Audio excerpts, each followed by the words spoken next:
Bonjour à tous et bienvenue sur ma chaîne. J'espère que vous aimez notre planète parce qu'aujourd'hui nous allons parler de la Terre. La Terre, la seule planète connue qui habite la vie. Mais quelles en sont les raisons?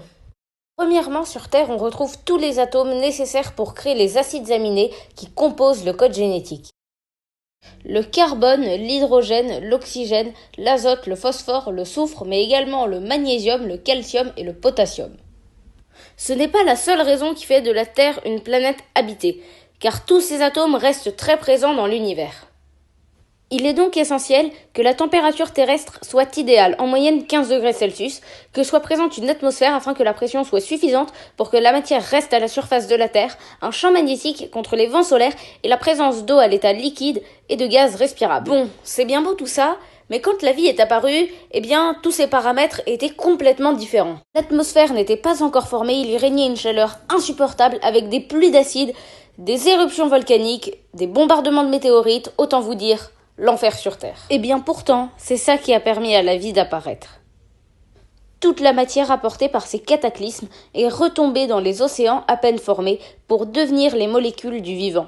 Et l'énergie libérée a permis à ces molécules de s'assembler en acides aminés. C'est la soupe primitive. La vie vient d'apparaître. C'est vrai que si on appliquait ces conditions aujourd'hui, on ne serait pas nombreux à survivre. D'ailleurs, en ce moment, le climat se réchauffe, risquant de provoquer l'extinction de différentes espèces. Et malheureusement, cette fois-ci, la faute n'est pas à une météorite ou à des éruptions volcaniques, mais plutôt à l'activité humaine. Dans de nombreux films de science-fiction, on s'imagine partir sur une autre planète suite à avoir trop dégradé la nôtre. Mais est-ce réellement possible? Il est vrai qu'à ce jour, de nombreuses planètes dans d'autres systèmes sont susceptibles d'abriter la vie ou de pouvoir la recevoir. On suspecte effectivement Mars d'avoir été habité, mais la réalité est que s'y rendre est à ce jour impossible et trop long, avec trop d'aléatoires et de risques d'échec. Il vaut donc mieux prendre soin de notre petit environnement, seule oasis de vie dans un désert de vide à des kilomètres et des kilomètres à la ronde.